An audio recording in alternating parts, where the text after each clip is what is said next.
Blog Talk Radio.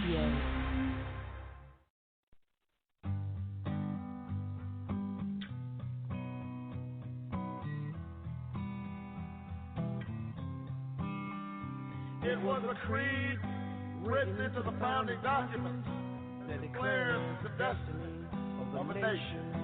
Yes, we can. It was whispered by slaves and abolitionists as they blazed the trail toward freedom. Yes, we can. Yes, we can.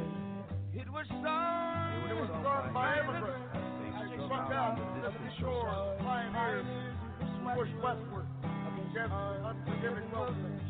Oh, yes, we can. It was the call of workers organized, women who reached for the ballot, a president who chose the moon as our new frontier, and a king who took us to the mountaintop and pointed the way to the promised land. Yes, we can to justice and equality. Yes, we can. Yes, we can. Yes, we can.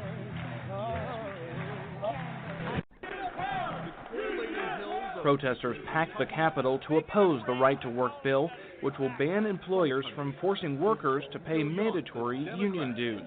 Supporters say the bill will attract much-needed jobs to the state, but opponents say it is designed to weaken unions and harm working families. We need you to talk to your elected representatives at your place of work, at home, in the community, at the church, in the grocery store, and send them a message that we will send them packing next election cycle. Protesters railed against another bill passed Saturday that eliminates the prevailing wage paid to workers on state construction projects. Out-of-state contractors will come into Kentucky and take the jobs that hardworking local folks have been doing on our schools and roads and construction projects across Kentucky. A third bill requires workers to give authorization before union dues can be withheld. Democratic lawmakers in attendance said labor in Kentucky is down but not out and issued a call for unity. If there's ever an opportunity for us to unite amongst each other and talk to our brothers and sisters and bring them to the ballot box, is now. We can take this back. The right-to-work bill does not impact current labor contracts, only new agreements. Governor Bevin has said he will sign the legislation. Matthew Rand, WOKY News. Kentucky, we're going to bring the coal industry back. Good day from WBRN Radio in Boston and on the Boston Red Network. This is a special episode on Sunday morning. The GOP attacks working people in Kentucky. One thing we can say that Governor Bevin promised change in the Commonwealth of Kentucky, and people are getting change. No doubt about it. DJ Trump promised change, and we'll see what that will be in a few weeks. But the legislation is fast-tracked in Kentucky, and you'll hear that in our canned part. The legislature there passed 7 bills, literally, in one day, and now they will adjourn and return in February. This has been a pattern, and the reason that you do it very, very quickly is you don't allow the opposition to prepare in advance. And this is what happened. From the Lexington Herald in Lexington, the Lexington Leader, in Lexington, Kentucky. This is by John Shevis and Jack Brimmer. Angry labor unions on Saturday said they don't know how they became political enemy number one in Kentucky's 2017 legislative session. Hundreds of workers in boots, heavy coats poured into the public floor of the state capitol to loudly protest the final passage of 3 bills they said it will weaken unions and reduce construction workers' wages. It's an attack on working people, as Chris Kendall there, 44, a member of Local 184 of the Plumbers and Steamfitters Union. It's almost like we are enemies somehow, that the politicians are against us, Kendall said, and all we are trying to do is earn an honest day's wage. Bruce Rowe, a Pike County truck driver who belongs to Local 14581 of United Steelworkers. This will be awful for our communities. Once you cut our pay, your tax base will go down, and we've got less money to spend at Wal-Mart. Shouldn't be buying anything at Wal-Mart in the first place. Buying cars, getting groceries for our families, and shoes for our kids. Bill 1 will let workers avoid paying union dues even if they get the benefits of a union-negotiated workplace contract. House Bill 3 will repeal the prevailing wage as a minimum salary paid to construction workers on local government projects. And Senate Bill 6 will require workers to opt in to having union dues withheld from their paychecks. Taken all together, these bills will make life tougher for blue-collar workers in Kentucky, protesters said. No doubt about that, it will make it much tougher. Working people in the state of Kentucky voted for DJ Trump and Blevin. These are just union-busting bills, no doubt about that. They're not going to improve the economy any. They are just bust up the unions, make it harder for working people to be represented. That's from Vernon, Soda, 42, a member of Local 20 of the International Union of Elevator Contractors in Louisville. The union workers said they've already represent a small and shrinking part of the Commonwealth's labor pool. Union members make up about 11%. We hear that figure, that was in 2005, that's according to the Bureau of Labor Statistics. We hear 10, we hear 12, we hear 13. But the problem here is the effect of trade unions and the negotiated contracts on the rest of the working population. We'll call it 90%, is substantial in that union contracts set in local areas set working conditions in many enterprises that are not union. And the prevailing wage of workers adds to the like kind of work done in the scab enterprises. They cannot be too far behind because they're not going to get good workers. And as a contractor told me many, many years ago, the reason that he always hired union workers was that union workers did a much better job, much better training, etc. Whereas the scabs, you're just guessing. And I've personally seen some of the works of some of these scabs and scab contractors, disorganized, discombobulated, and we'll keep on with the adjectives and adverbs forever. Why would they want any more of our pie? Well, they need to break up us anymore. Why do they? Excuse me, that's what Kendall said.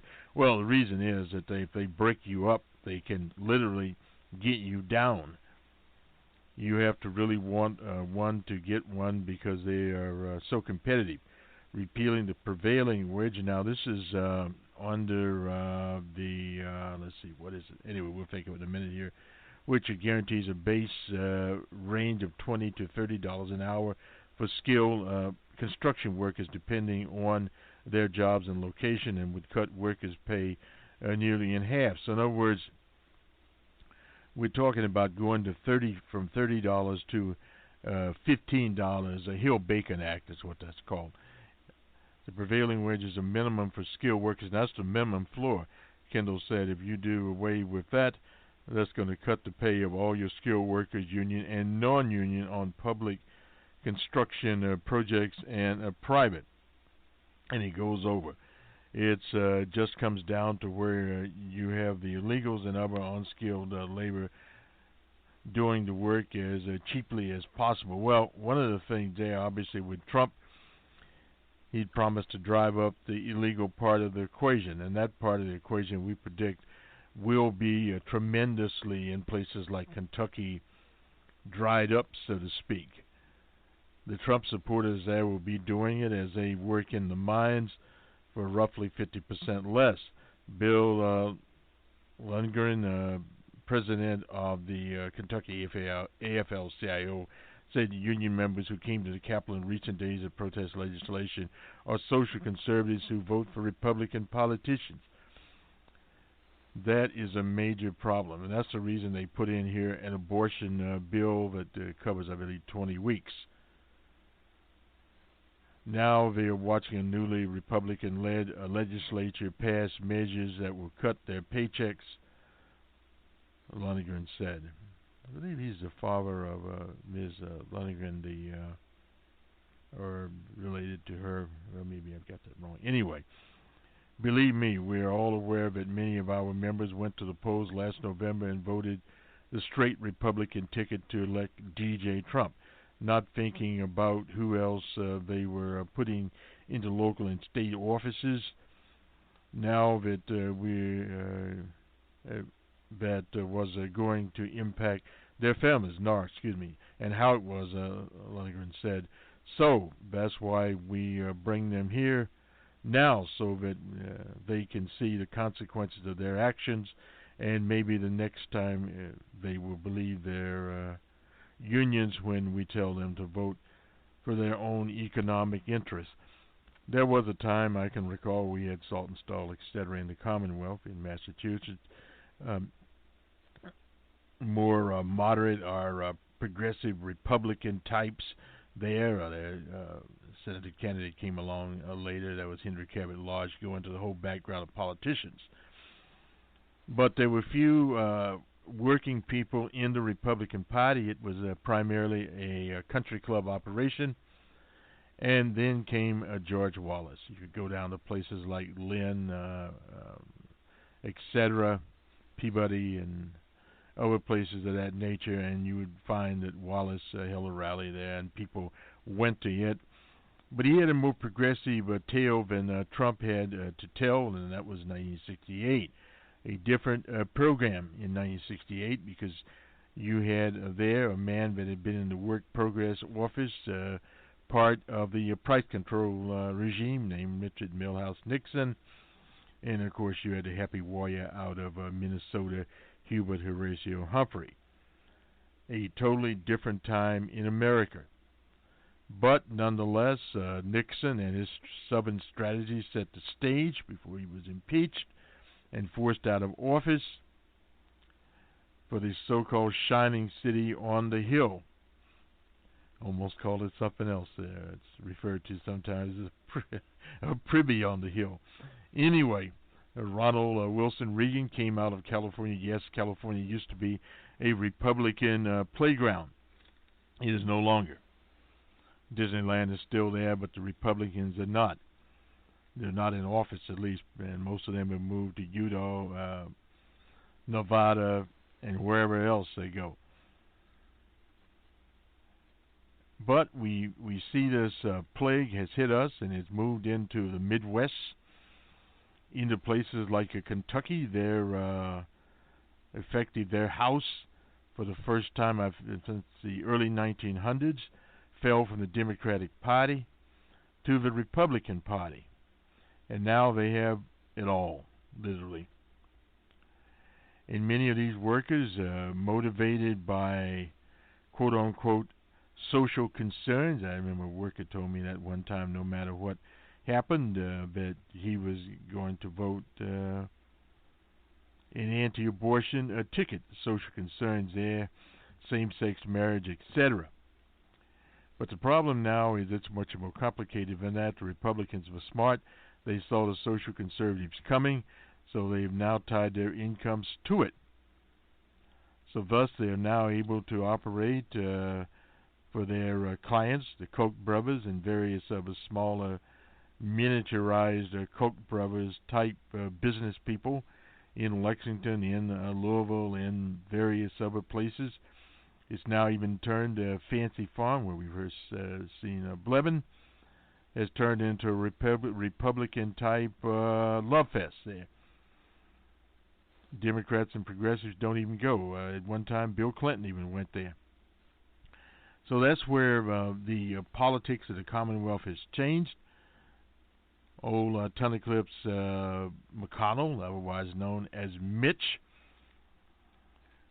a fellow that used to teach government in Louisville, went into politics and went from being a moderate politician to the leader of the Senate conservatives. He may not be the most conservative there,